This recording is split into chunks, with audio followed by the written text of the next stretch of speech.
Hi, my name is Jerry and I collect 1970s toys and toy soldiers, and this time I'm having a look at this. The Atlantic 1/32nd scale Alpine Troop. A set released early 70s in the 2100 series in one of these yellow boxes.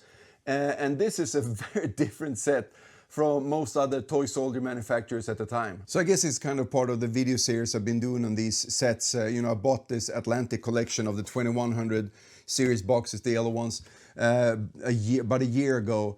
And I'm getting towards the end, and this is one of my favorite sets, and I kind of waited to do a video on it for quite some time. So Atlantic is always fun and a little bit weird, and most of the time the gear and the poses are not the best available, but I really love Atlantic. If you tend to think that Atlantic weren't all that great or don't even know about the company, I still think you should stick around for this one, because this is a great little set. It's both cool and goofy at the same time. One thing to note though is in this series, Atlantic kind of mixed it up. For instance, the Alpine troops are Cold War, but they also did quite a few sets like the German infantry and the Africa Corps that are World War II. And then you had like this one, the Bersaglieri.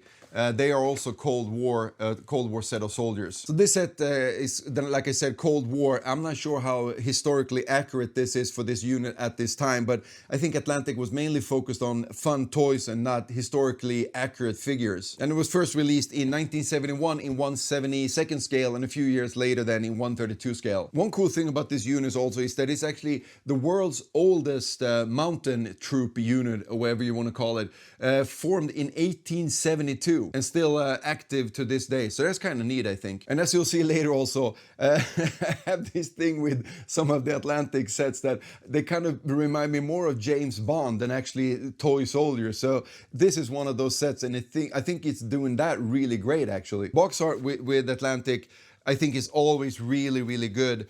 I really like the cool, simple layout of the boxes. Most of the time, a really action-packed, cartoonish kind of a cover. And it says right here, as you can tell, 10 soldiers, but this set only has 6 soldiers, and that kind of varied with the different Atlantic sets. On the back, you see some of the other sets available. And as the boxes are quite small compared to, let's say, Airfix, there's not really that much room for anything else here. There's no painting instructions or backstory or history on this unit at all. But some of the greatest boxes, I think, on toy soldiers. Really nice. So for the figures now, this is going to be a little bit of a difficult one. But anyways, they usually came in more than one color, all the different sets Atlantic made. This one, as far as I've seen, come in white or green. And as you can tell here, there's actually 2 different shades of green as well. One on the left there is more like an olive drab, and the one in the middle is just like a regular forest green or something. So like I said, in the set you get 6 figures, but you also get a snowmobile, a sled, a donkey, a small gun, and a rock face. And as you can tell, there's really none of the soldiers that are using that gun or firing that gun. And it's also kind of strange when you have a snowmobile and a sled that the gun actually has wheels instead of actually having skis, which was not uncommon for winter troops to have. So there's really only one regular firing post that we expect from a toy soldier set, and that's the standing rifleman there in the middle.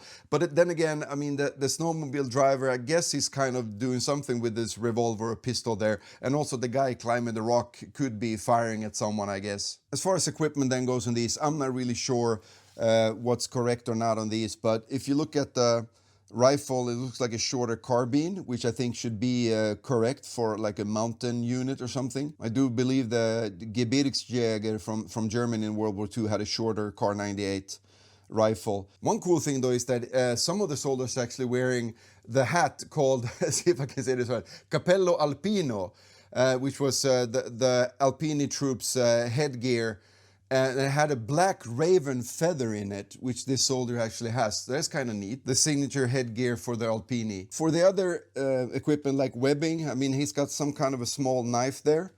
He's also got mag ammo pouches that look kind of like British World War II. And maybe they actually bought surplus for the Italian army for the Cold War. I think the Greece army bought a lot of US surplus that they were using, like the M1 helmet and webbing and stuff for many years after World War II. Sculpt on this, I guess it's fine. The details are not as sharp as on Atlantic. I mean, on Airfix, I should say, of course. But I think, I mean, it's decent. I think these would paint up really well. One thing also, he's actually wearing gloves. I don't see many toy soldiers wearing gloves, but if you're a winter unit, then maybe you need to. The snowmobile and driver, I think is really neat, very unusual toy soldier setup. The snowmobile doesn't look like anything I can find from the 60s, which this unit would be probably around the 60s sometimes as it was released first time in 1971. It looks almost more like a Vespa or scooter to me, that they just kind of stuck some tracks and a ski in the front on. But maybe someone can help me out. Maybe like Piaggio or something, they made like a snowmobile for the Italian army. Other than that, I think the figure's really cool. He's wearing goggles for, you know, snowmobiling at high speed. I think he's also sporting a little cool goatee and mustache there. And I think the face is very well sculpted on this. And he's wearing some kind of blouse over whatever he's wearing under. Doesn't it look like that? Like one of those snow blouses without the zipper. And he's also got his rifle slung there. It's kind of cool, some small little backpack. But this is really great. I think as far as the James Bond theme, this is really cool. James Bond is skiing down the mountain, and all of a sudden, far behind comes the bad guys on the snowmobiles. Of course, they have better gear than James Bond, but of course he's gonna win in the end. But anyways, when we're talking about the skier, this is such a different kind of a figure for being a toy soldier. And it looks a lot better, I think, as far as maybe not better, but the skier from the Gebirgsjäger from Airfix. I think this one is, I like this one better. It looks more like a cartoon, looks more action-packed than that one.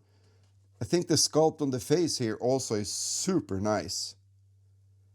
He's got goggles, he's got the rifle slung on there, he's got a few little extra bags with things. And then the skis, and this is kind of neat because you actually can take him off the stand like that. So it came in two parts. I think this is a very pretty figure, really cool. And this is kind of my James Bond, I think, out of all the Atlantic sets. I've been looking for James Bond, and I think I found him. One of the more confusing and less exciting setups in this set is the guy on the sled. I'm not sure if this is a Italian issue military sled. Let me know if you know, or if you just stole this from Santa. And the figure himself is not that exciting. Pretty well sculpted, details are not that refined. And the rifle, again, as you can tell, it's pretty short, it's wearing some kind of a hoodie jacket as well. But I think he looks kind of neat on there. And I'm thinking maybe you could actually put the gun back here.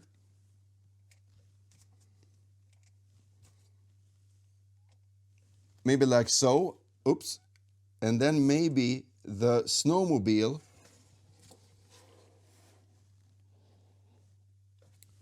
could tow the whole thing. Maybe that's how you can play with it. Or maybe he's actually firing the gun somehow when he's sitting on the sled here. Who knows? Yeah, he could be maybe firing that thing. Don't you think? This is, again, a really nice little setup with the soldier, with the donkey, with the crates on the back there. I can only think of one other set, toy soldier set from the 70s that had a donkey, and that was Matchbox Australian unit, the Anzac units, but they only came in 1/76 scale, so this might be the only 1/32 scale donkey available from the 70s. And also, while we're talking scale, I gotta say, as you can tell, 1/32 scale is supposed to be equivalent about 54 millimeter. And I think a lot of the Atlantic sets are actually 60 millimeters, as you can tell here with the British paratroopers. The Rifleman is a lot bigger than the British one. But on to the last one, and I think one of the coolest toy soldiers ever. He got his own rock face, man.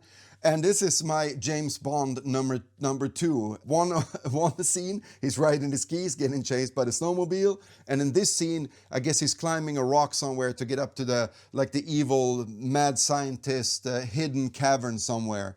And someone is chasing him, and he's actually firing down on them. It's just such a great little setup. And the rock has actually 3 little spots here to put the feet and the hand. So it actually sticks in here really, really good. I think this is so cool. It's got the rope around there. Oh, that's right. Let me get the machine gun. I forgot that. I don't have the olive drab machine gun. That set wasn't complete, but I have the forest green one. So that makes it look even cooler. And you have this guy climbing the rock, firing his pistol, machine gun on the back, ready to be used to put down some heavy fire. I mean, you gotta agree with me. This is a really, really cool figure and setup. This is awesome. So even though there's only one real firing pose in this set, the Rifleman, you gotta agree with me, this is one of the coolest set of toy soldiers ever.